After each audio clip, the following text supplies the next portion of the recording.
I want you to understand that although I'm giving these as steps, some of these are things that might be challenging for you to do. You may not have enough information.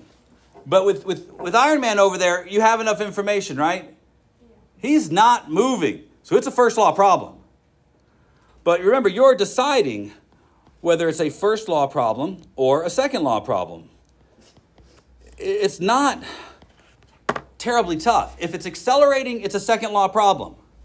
So that means any change in velocity, second law problem. If it's changing direction, if it's speeding up, slowing down, second law problem. But anytime it's constant velocity or staying still, it's a first law problem. Now, that can get confusing. What if it's in the back of a truck and the truck is accelerating? Well, then it's accelerating. What if it's you and you're in a car and you're strapped into the car and you slam on the brakes? You're not moving relative to the car. Are you accelerating? Yes, you're accelerating. Because you're in the car and the car is accelerating. So don't make it hard. If you're changing anything about your motion, it's a second law problem. If you're staying still, it's a first law problem. But herein lies the most important thing I'm going to say. If you don't know, like they didn't tell you, and it's not clear, you have to assume it's a second law problem until you can prove it's a first law problem. If you don't know, you have to assume second law until you can prove it's a first law. That situation doesn't come up that often, but it could. Step 2, you will be drawing a free body diagram. Free body diagram. Oh, I am so particular about this. Some would say neurotic about this, but there's a reason. If you can't get the free body diagram right, everything from that point is wrong. You can't solve the problem unless the free body diagram is right. And I guarantee on every test we have where you will have to draw a free body diagram, there will be a little box there where you'll have to draw the free body diagram in the box, and there will be a certain number of points assigned just to that, and it is very particular. And when we grade that on your next test, which is going to be sometime middle of next week, I promise we'll be very particular about this. And your very next quiz, which is likely going to be Friday, we're going to be very particular about this. So when we talk about drawing this picture, I think you should have a clear understanding. If one of these steps doesn't make sense, you should probably immediately ask about it. So I guess we'll go with A. Reduce all objects with mass to a dot.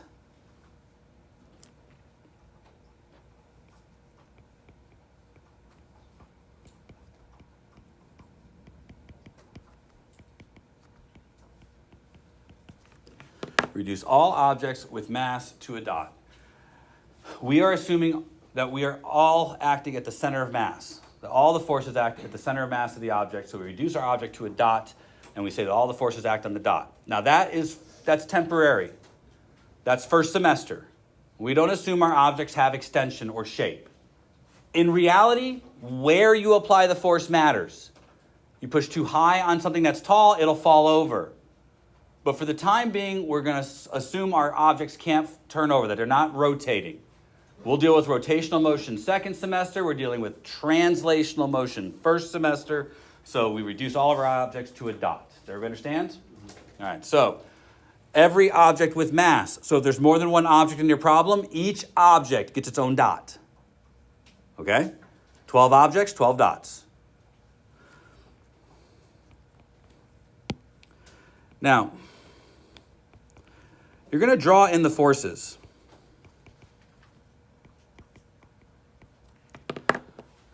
When drawing the forces in, all forces start at the dot and are drawn outwards.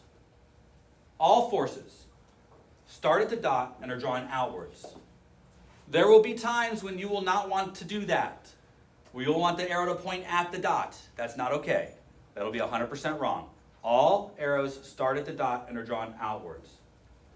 We have 3 classifications of forces that we talked about already.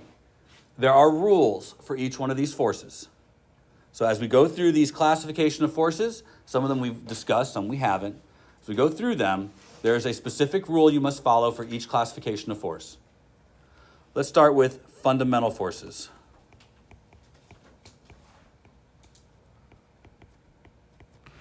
We know that there are 4 fundamental forces, but in this class, for the time being, there will only ever be one.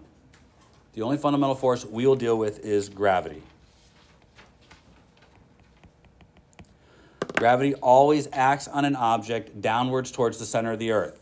So if your object is on a planet or on something that is creating a gravitational field, your object will be experiencing a gravitational force.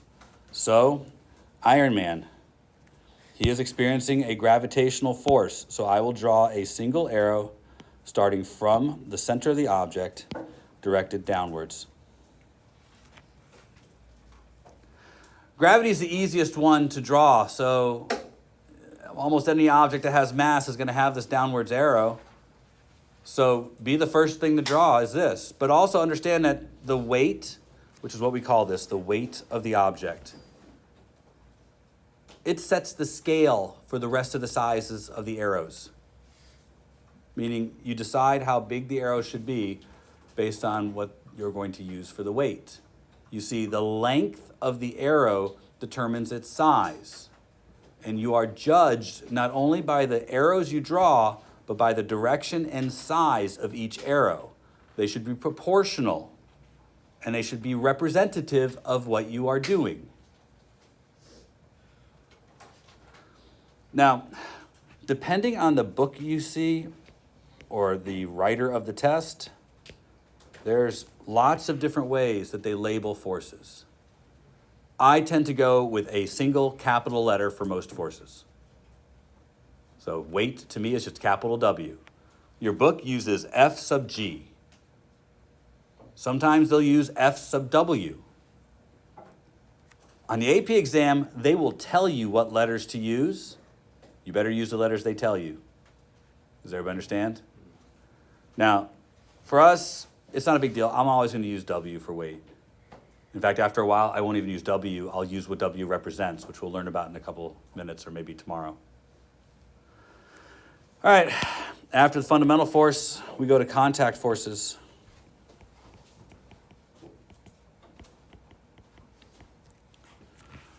There are 2 contact forces we're going to deal with: normal forces and tension forces.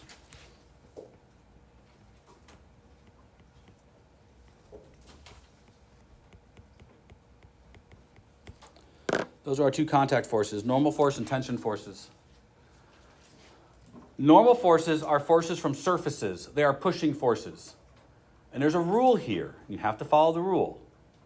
You don't even have to think very much here, although students tend to overthink this. But anytime an object is in contact with the surface, it experiences a normal force.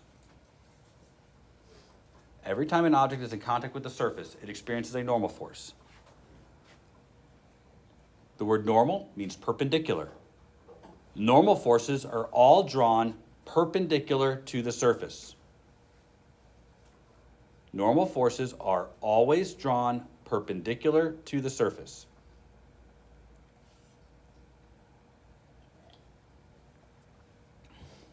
Now, I'm about to draw a normal force here because Iron Man's standing on a surface. When I go to draw this arrow, I should take into account my decision I made in step 1.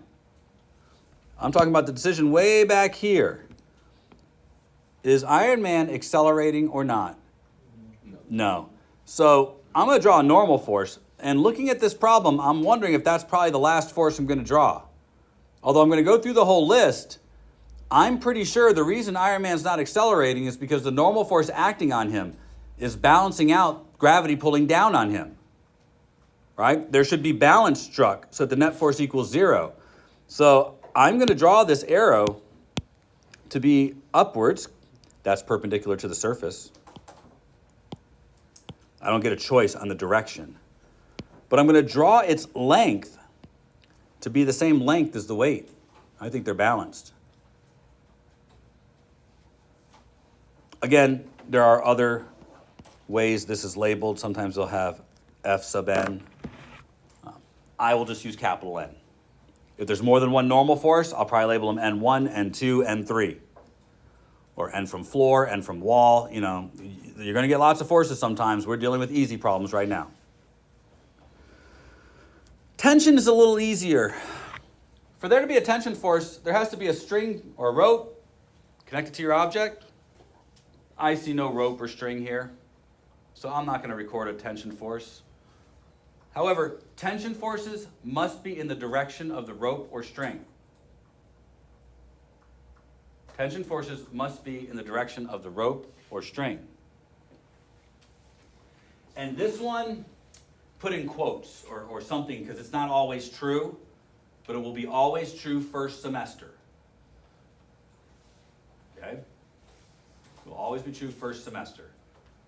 Tension is the same everywhere in a string. So if you have a string connected to two objects, they experience the same tension force. That won't always be true. Eventually, we'll find that that's not always true. There are things, like inertia that change that. But for now, it's true. All right, that's the extent of our contact forces. However, I'm going to put this down here, although I didn't talk about this in first period. Sometimes your problem gives you a force you have to deal with, and they don't necessarily categorize it. Like a guy pushes on the back of a car or something. Yeah, I say it's an applied force, but understand that these labels that I'm telling you about, they're not set in stone. It's a way for you to help categorize the forces that are occurring, but it's not a complete list. There are other forces acting, and sometimes you just need a name for a force. Does that make sense? So I'll put a random category called applied here, but understand that I don't know what to put there. But you're going to see an example of it after the Iron Man example. All right, category 3, resistive forces.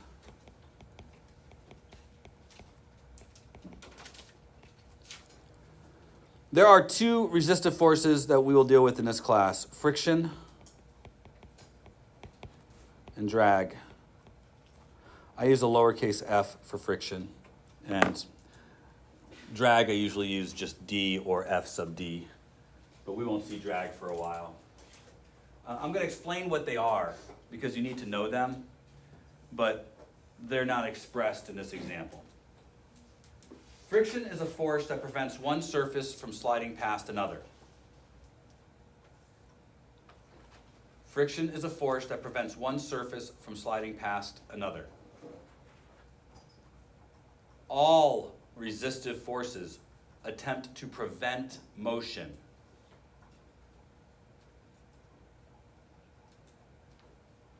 Friction is a force that tries to prevent one surface from sliding past another. All resistive forces try to prevent motion. I'm saying that because the next thing I'm about to say is important. The direction of friction has to oppose the motion of the object. That is not always clear. It's not always clear. So I'm encouraging you to highlight that. Friction must always be in opposition to motion. Yeah? So what happens if it's not in opposition of motion? It can't. Friction can't be used that way. That wouldn't be called friction. What's that? That wouldn't be friction at all. Right? No. Okay. But you'll see things that will fool you. I promise. I have examples coming up, and they will be tough. But understand that friction attempts to prevent one surface from sliding past another. So friction is trying to prevent that from happening. This also means that friction has to be horizontal to the surface. Friction will have to be horizontal to the surface.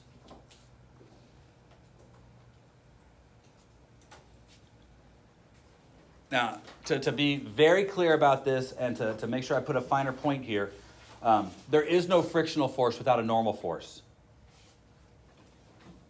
Right? A normal force is contact with the surface. Friction only exists if you're touching a surface. So there's only going to be friction if there's a normal force. But whenever there is a normal force, you should consider whether there is friction. And, this is critical, normal force has to be perpendicular to friction. They have to be. Friction is along a surface, normal force is perpendicular to a surface. So normal force and friction are always perpendicular to each other. Always.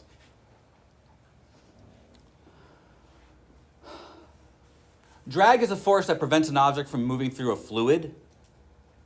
Drag only exists if you're moving. And it will oppose the velocity. Drag is a force that tries to prevent an object from moving through a fluid. I have to probably wait for you to write that down, huh? Drag is a force that tries to prevent an object from moving through a fluid. It opposes velocity and can only exist if the object is moving.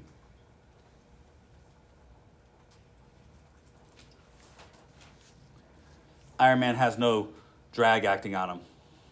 He's not moving. All right, that's it.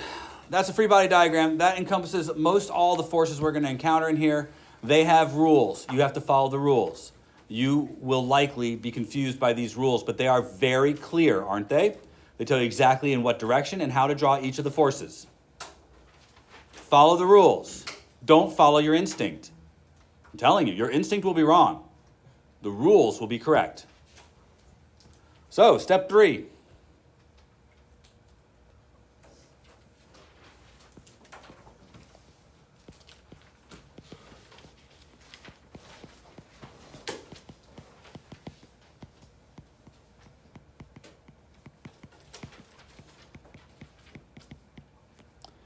You want to apply a convenient coordinate system.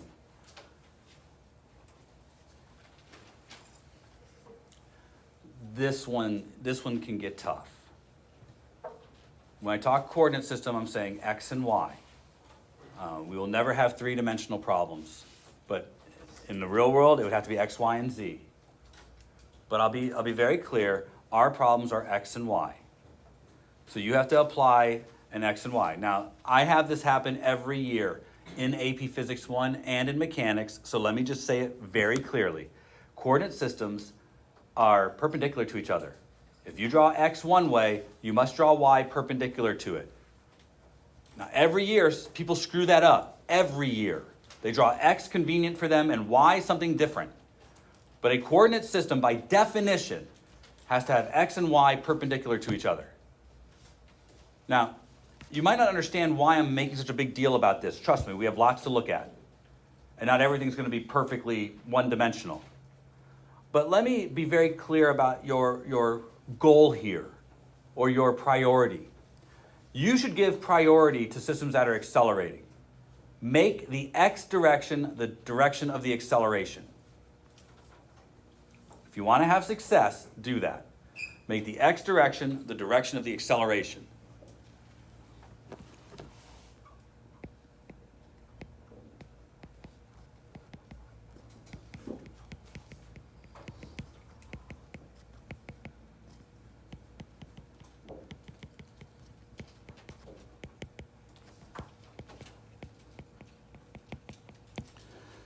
That's your first priority.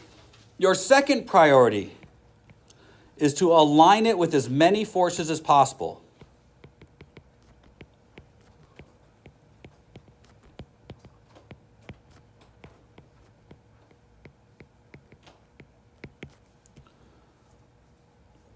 It's really all you got. The coordinate system is a construct. I want to remind you, you can only do one-dimensional math. The coordinate system is to ensure that you keep your forces one-dimensional, which means after you apply a convenient coordinate system and you've made these decisions, you need to break up any off-axis components, any off-axis forces into components.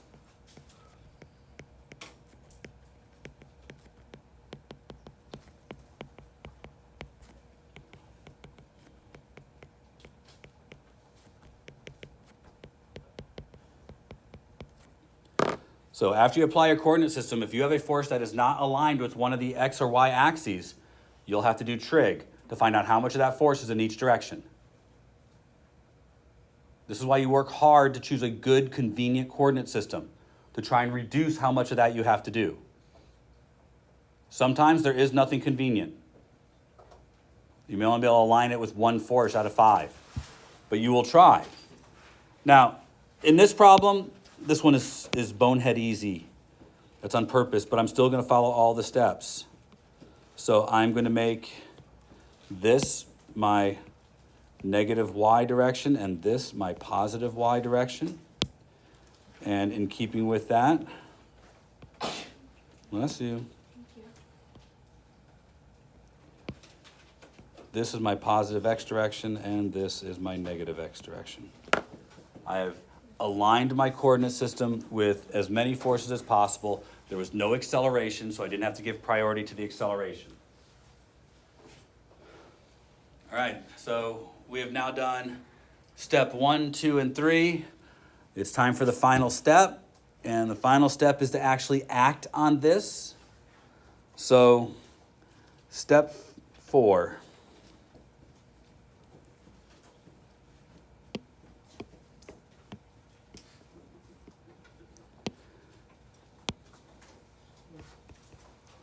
We chose Newton's first law as our means of evaluating this problem because the object's not moving.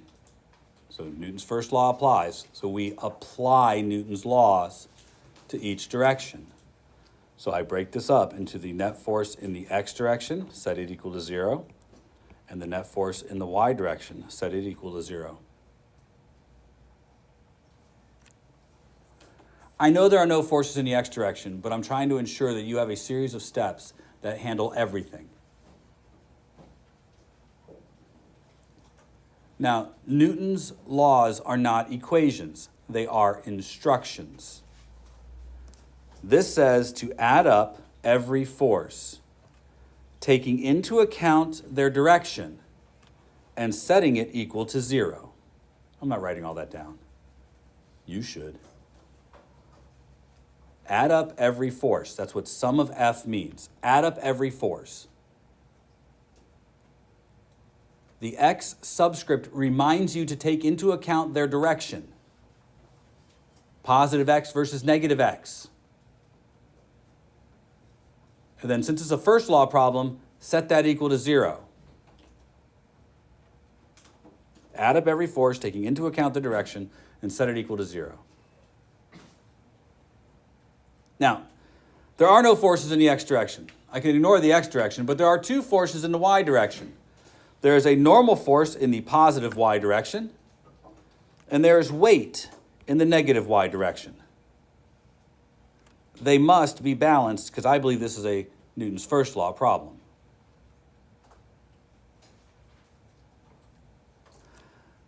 I am done. I have used Newton's laws to analyze a problem. Again, I don't know what the problem wants from me. This is the analysis. You can always analyze a problem. At the end, you should be left with 1 or 2 equations that could be used to answer your problem. But no matter how complicated the problem is, this is the process to handle it. Yep? Why are you subtracting? Weight is downwards. I'm not subtracting. I'm adding up all the forces, taking into account their direction. So I could write this as, plus negative W. Because W is downwards, I make it negative. Does that make sense? Yeah. Excellent. All right. You now know these 4 steps. They are not straightforward, but they are a procedure. Look, I'm not minimizing this. This can be tough. So we're going to do a couple of examples, a bunch of them. I have a whole bunch of cards here with different examples. So I'm going to hand you the first card. Each table has it. No, I was going to do a bunch of whiteboarding, but here's the next card.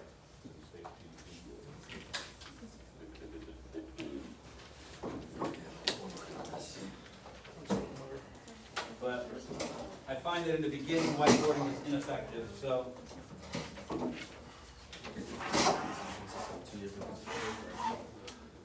So let me clue you in as to what this looks like. All right? This is the block. All right? A hand is pushing a block against the wall. Okay? The block is not moving. I want you to analyze this problem. 4 steps.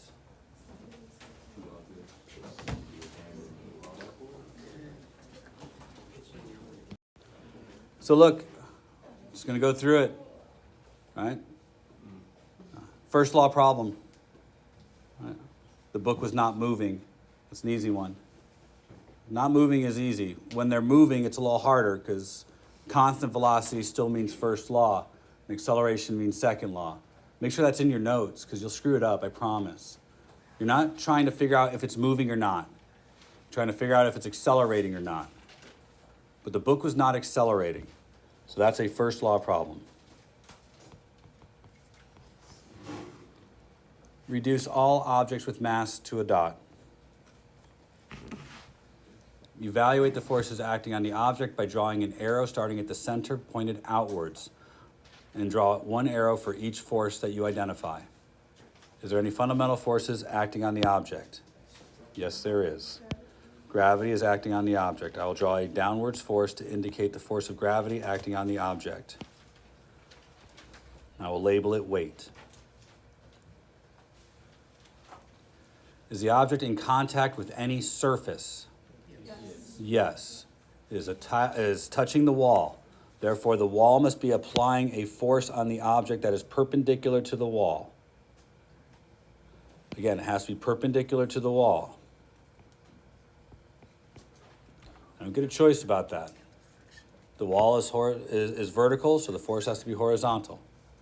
Are there any cables or ropes attached to the object that are pulling on the object? No, so no tension force here.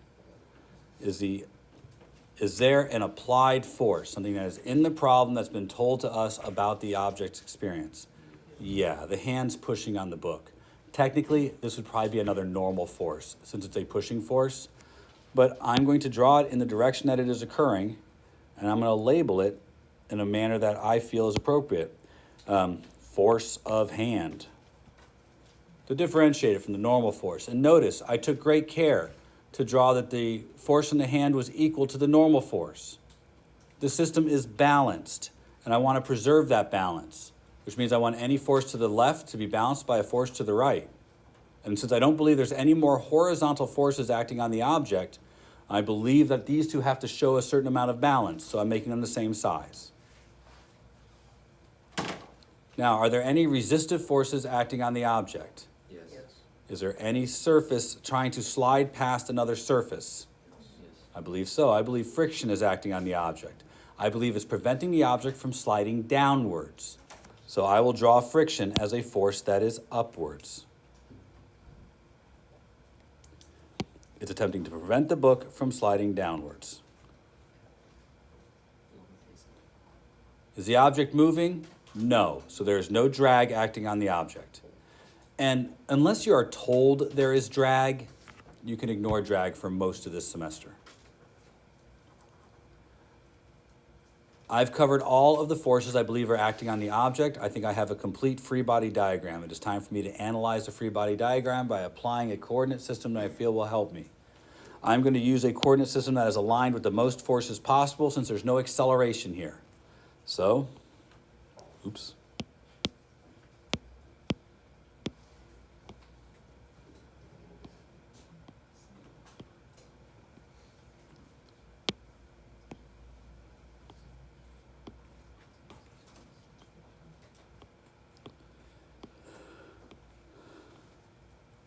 So there we go.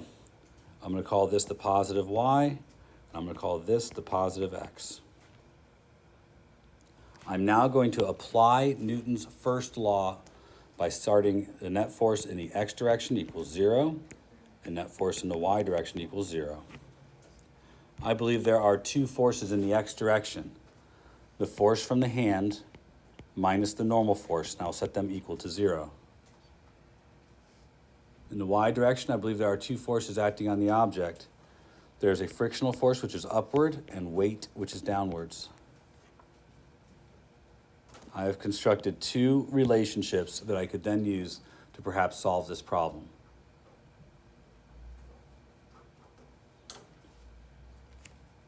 Let me say that, and I'll even record this. I'll post this tonight. This is your homework.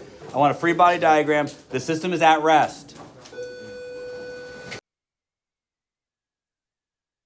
All right, so I don't want to spend a lot of time giving you another chance to try this. You had an opportunity to look at it. Did you clearly label all the forces you believed were acting on both the people and the pulley? If you did, there should be 3 arrows drawn on the person on the left, 2 arrows drawn on the person on the right, and 4 arrows drawn on the pulley. So would you like me to go through what I get, or are we good to move on? I can. Now, as I look at this, there are specific things I would be looking for in your work that I would be grading.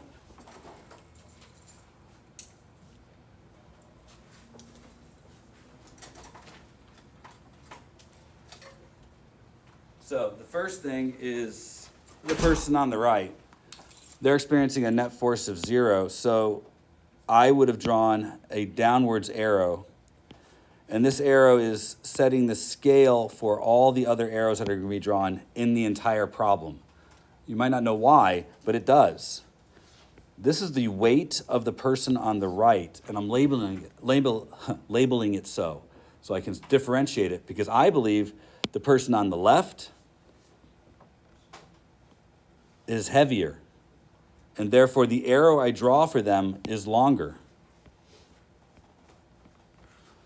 When you are faced with a problem like this and I ask you to draw a free body diagram, I will be providing you with a gridded area on your test so that I can see that you are clearly trying to make an attempt to draw the arrows at proper scale. So there'll be no ambiguity. If two things are supposed to be the same length, they should be the same number of boxes on the grid. Now, I want these to be different. Does anybody have a question as to why I think the person on the left is heavier than the person on the right? All right. I made another statement in class, and that is that you should attempt to try and look for points of balance. We know this is a net force equals 0 problem, and the person on the right is only experiencing one more force, tension. So a reasonable attempt should be made to make the upwards arrow the same size as the downwards arrow, because we believe those forces should be balanced. In addition to that, I made a statement yesterday that the tension in a rope is the same everywhere in the rope, or the tension in the string is the same everywhere in the string, which means any other tension force based on this same rope should be the same size arrow. So the tension on the person on the left should be an arrow that is the same size. And I should make a reasonable attempt to make it an arrow that is the same size. And I will label it with just a capital T. I will not be differentiating it. This will not be true second semester, but it's true this semester. Now, the person on the right is done, but the person on the left is also in contact with the ground. So there should be another force. And this shouldn't be arbitrary. I believe the forces on the person on the left are also balanced. So my arrow over here for the normal force is going to be small.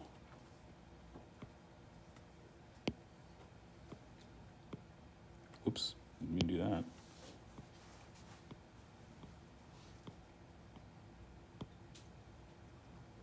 I tend to like to draw them side by side like that. This is not the only way to do it. This is just how I was trained.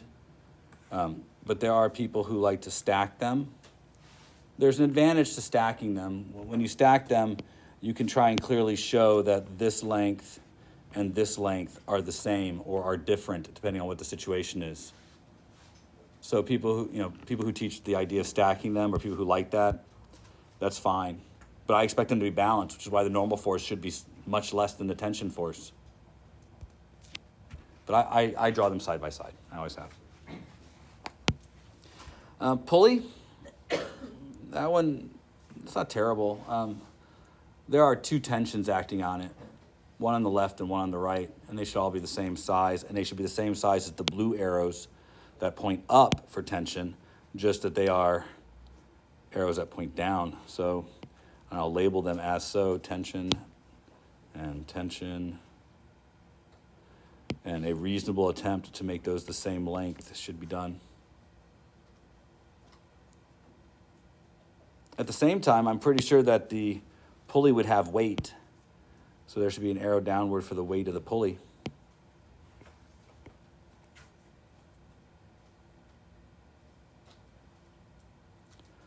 But this doesn't show balance, and the pulley is not accelerating.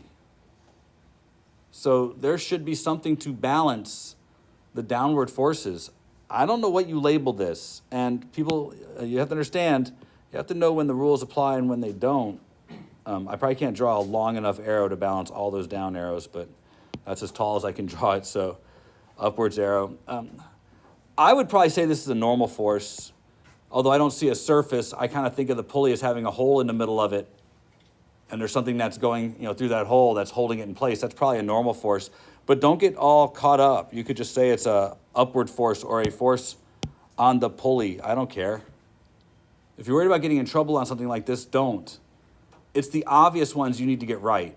Something like this, which is ambiguous, make sure you indicate it's a force. That'll be enough for a test. Now, those are all of the free body diagrams. They're all one-dimensional. So I don't see a whole lot of need to go back through this now and overlay it with a coordinate system, since it's just a straight line. I'm going to make up positive and down negative. So the last part of this is the part that should be really straightforward. Net force equals 0, so tension minus weight on the right equals 0. Tension plus normal minus weight on the left equals 0. And how about force from pulley minus tension minus weight of pulley equals 0.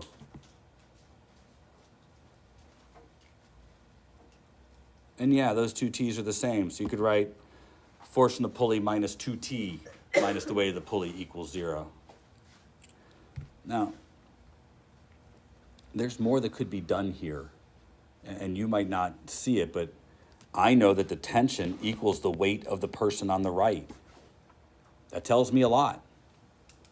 I could probably, if I knew the weight of the person on the right, I could probably figure out stuff about the rest of this problem. But this is the extent of what you can do with what was given to you. Questions? Yes, ma'am.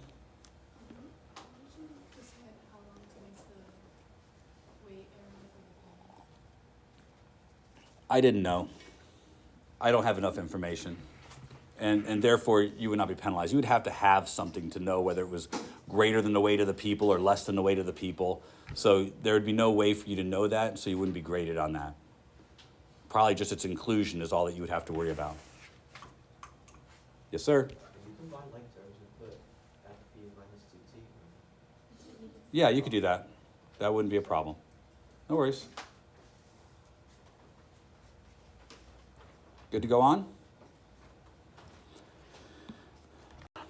Before I give you the next example, I'd like you to take a bit of a walk here. I have some specific information I have not told you that you probably need to add to your notes here. So this is not an example. First, let's talk for just a few minutes about Newton's second law. We haven't had an example yet that's a second law example, but there is something here that I need to express to you. Two different things, by the way. The first is that the right side of this is mass times acceleration. We measure mass in kilograms and acceleration in meters per second squared. So for a moment, let's consider the units of force. Kilograms meters per second squared is a complicated unit and is the unit that we measure force in. Now, let me just kind of let you know what you're in for later this year.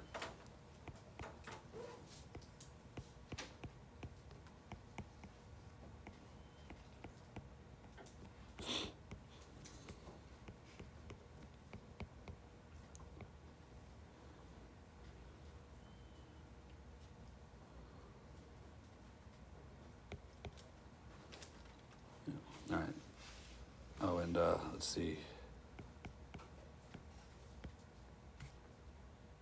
Yeah. All right. All of these are a unit for something in this class. Each one of them something different. Can you, if given this list, will you be successful at knowing which is which? This is the Mks system, which means all of our units are some combination of mass and, of meters, kilograms, and seconds. So every one of these is different than the other. Some of them have names, and some of them don't. For example, unit of force is the Newton. Unit of energy is the joule. Unit of power is the watt. But these three don't have names. But one of them is moment of inertia, one of them is angular momentum, and one of them is linear momentum.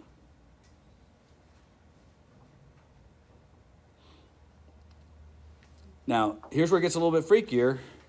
Joule, I will name as a Newton times a meter. But you're supposed to know that a Newton is all of that. And a watt is a joule per second. But of course, that means it's all of this.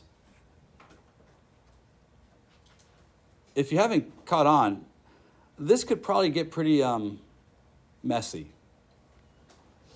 But it's the one thing in here you can memorize. All right, let's be honest. Most of the stuff here you can't memorize. You have to know things. So if I could tell you the one thing that I would memorize, I would make whatever effort you have to memorize, it's what our units mean. Because generally you can figure out if you've screwed something up by just looking at your units. The unit of force is the Newton. Capital N is the symbol that we will use for it, but a Newton means kilograms, meters per second squared. All of our units are complex units. So even though we give them a name, you need to know what they are. Does everybody understand? All right. Oh, and one more thing.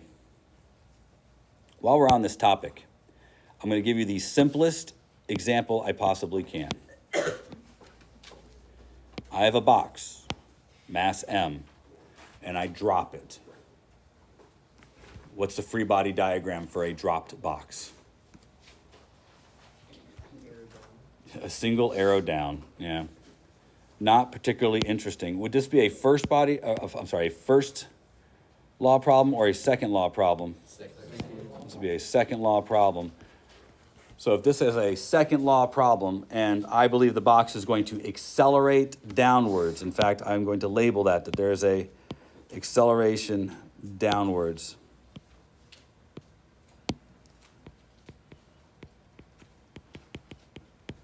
Then I could employ Newton's second law and state that net force equals ma. The net force acting on the box is the weight of the box. And that'd have to equal ma, here making downwards positive. Now, we just finished a unit, so you should know the answer to this question. What accelerates the box downwards? So we have a symbol that we use for the acceleration of gravity, which would mean that the weight of the box would equal mg. From this point forward, you will always replace weight with mg when indicated. If you have the mass of an object, you now have its weight. Does everybody understand? And please, be careful. G is whatever acceleration exists on the planet you're at, but is not negative. We already took into account the direction when we draw this picture. So if you're trying to figure out the weight of something on Earth, you plug in 10 there, not negative 10. Okay? All right. So now, let's get an example that I think really begins to get to what we're going to do with this stuff. A kid drags a box across the floor using a rope. He pulls on the rope at an angle of 30 degrees and pulls with 100 newtons of force.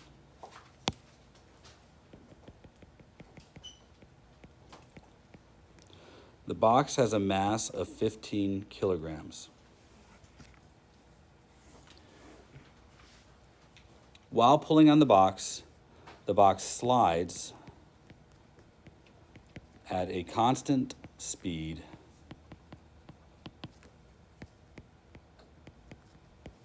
of 1.5 meters per second.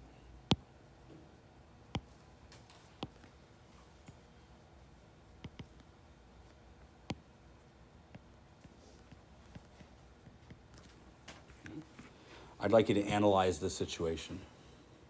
You have everything you need to analyze the situation. In the end, I would probably like you to tell me what the frictional force is and what the normal force are on the box in newtons. Again, you have everything you need to solve this problem.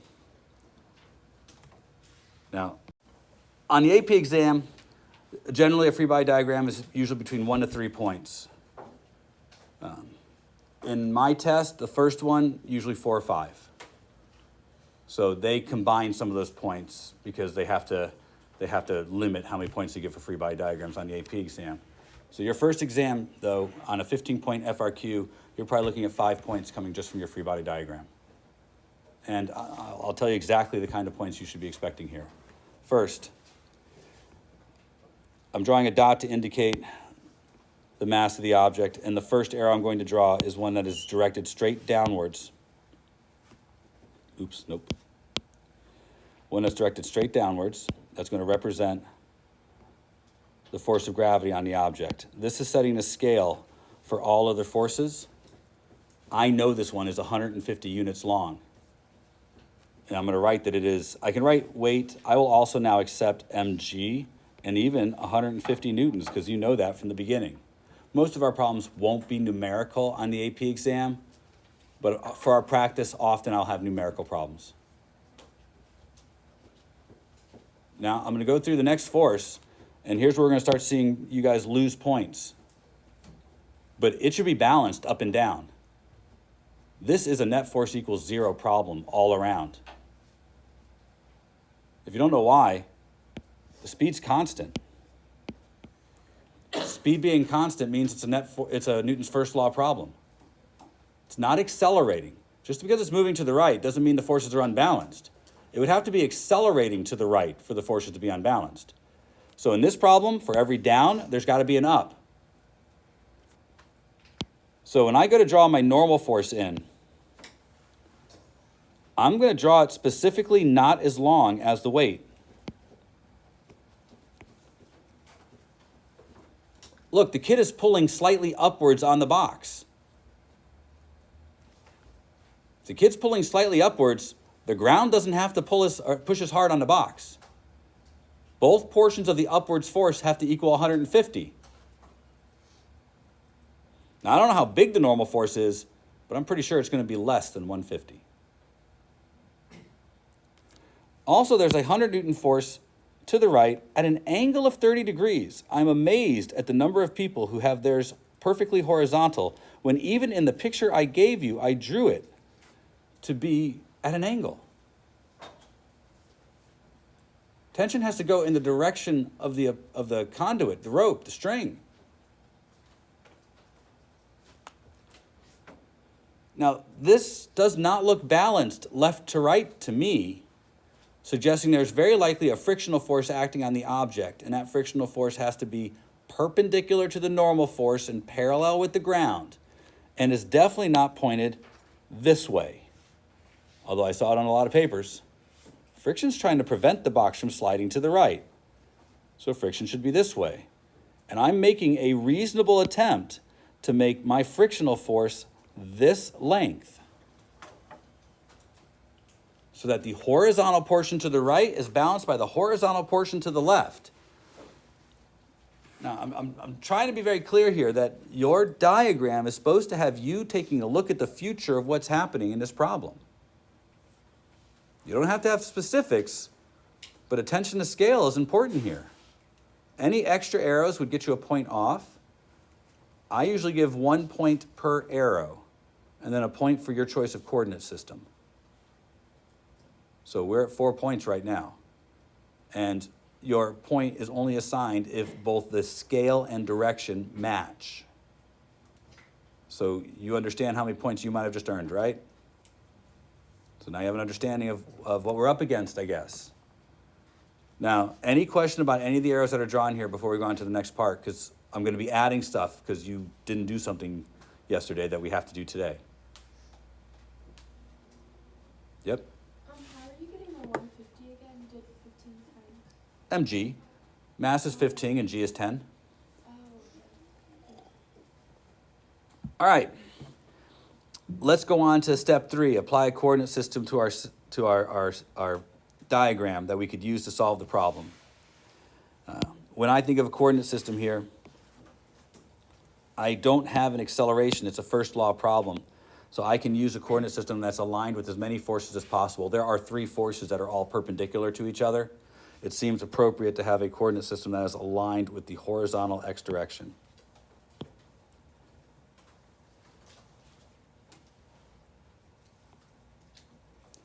And that will mean a y direction that is perpendicular to it. So I think I'm going to use that as my coordinate system. That doesn't look perfectly perpendicular, but I think it'll be okay. I'm going to make the right the positive x direction and up the positive y direction, but I notice that I have a force that is not along one of the axes. That is an off-axis force. It will have to be resolved into components, right? Step 3 of the whole apply a coordinate system. So this bad boy right here. It's a little bit in the positive x direction and a little bit in the positive y direction. You need to resolve it into components, which means you need to deal with the fact that it's acting at an angle.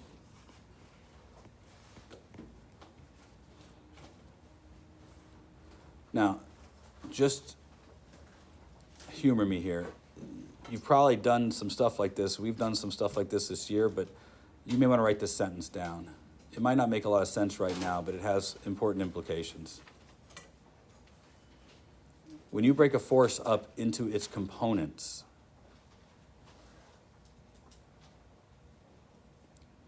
you are finding out how much of that force acts in the x and y direction.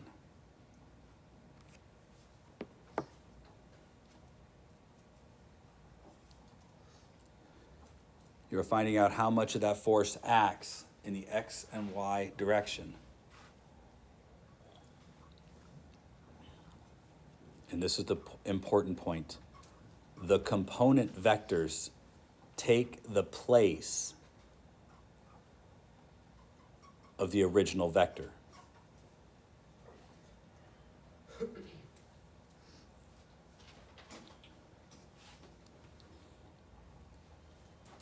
Now, on the AP exam and on my first test that we have on this, you'll have problems like this. You can't do what we're about to do on your free body diagram. The free body diagram can only show the actual forces as they act on the object. We're going to do work, though. So you will often need a secondary diagram that you are using to break up forces into components. I'm going to do the work right here, though. And on your homework and all that, that's fine. Does everybody understand what I'm saying? No, on the test, when it says draw a free body diagram, there will be a box for your free body diagram. It can only contain the forces that are actually acting on the object. And it will say that right in the instructions, that draw the forces, not the components that are acting on the object. It'll be very clear. But we need the components. If we want to solve the problem, that's the next step. So I'm going to wrap a triangle around the angle. You've heard me use that phrase before. I'm going to continue to use it. It's a right triangle. I will start by drawing my first vector along the axis that makes the most sense. And then I will draw a perpendicular vector that attaches to the end of the original.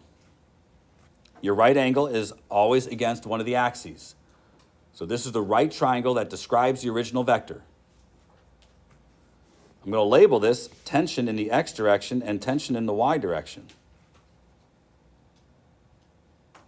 And yes, you need to use trig to figure out what these are. You have calculators. You know sines and cosines, and you know to put your calculator in degrees first.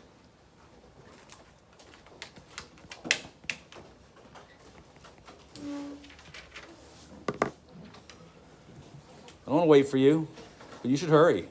I chose 100 and I chose 30 degrees because you should know by now that the cosine of 30 is 0.866 and the sine of 30 is 0.5. But I'll wait. You prove this to be true.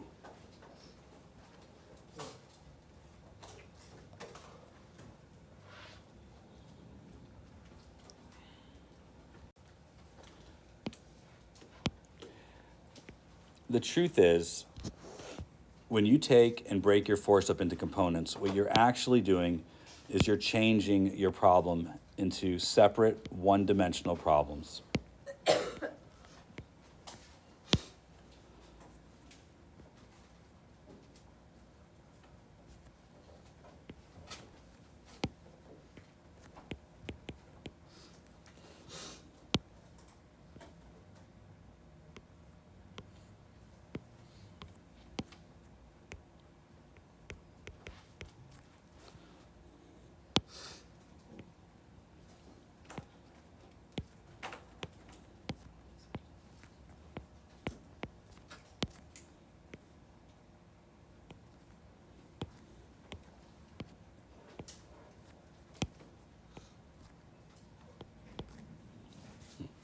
This is our new problem.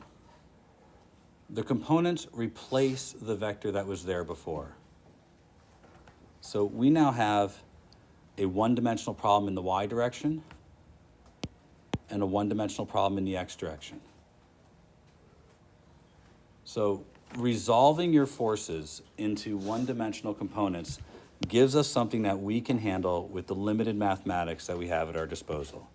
We can now say net force in the x direction equals 0, and net force in the y direction equals 0. And we can follow this set of instructions to identify our known forces and our unknown forces. In the x direction, I have 87 minus friction equals 0. In the y direction, I have normal plus 50 minus 150 equals 0.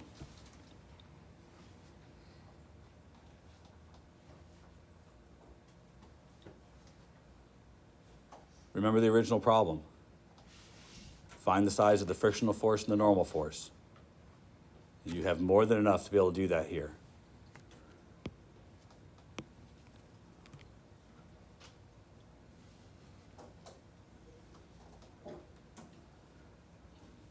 All right, there's a lot here. There's a lot here. And, you know, looking at it from the beginning, doesn't seem like much. But I'll point out, if your diagram is wrong, can you even get close? Yeah. The diagram is everything here. And we've not done anything yet that really has a lot of a challenge to it yet. But this one's pretty good. It's got a lot of stuff in it. A lot of stuff's here. I'm going to stick with the theme, though. I think we need more practice, and I'm sure you agree.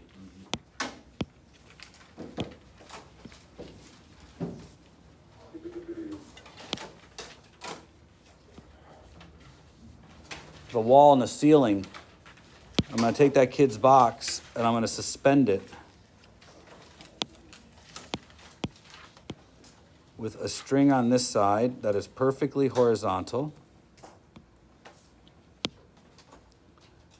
and a string on this side that's at an angle of 60 degrees with the vertical. The box has a mass of 15 kilograms.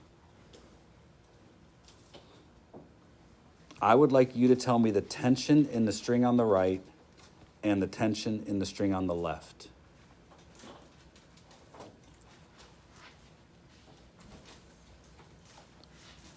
This is very similar to what you just did. Very similar. So let's start by identifying if this is a first law problem or a second law problem. This is a first law problem. Good job. All right. We had some trouble doing this last time. Good luck. Super neat, but there should be a weight down. Tension that way. And tension this way. That's it. Now look, this is 300 newtons. And this is 259 newtons. I'm sorry, almost 260. So 260 newtons. You should practice tonight. You should see if you can figure out where that came from.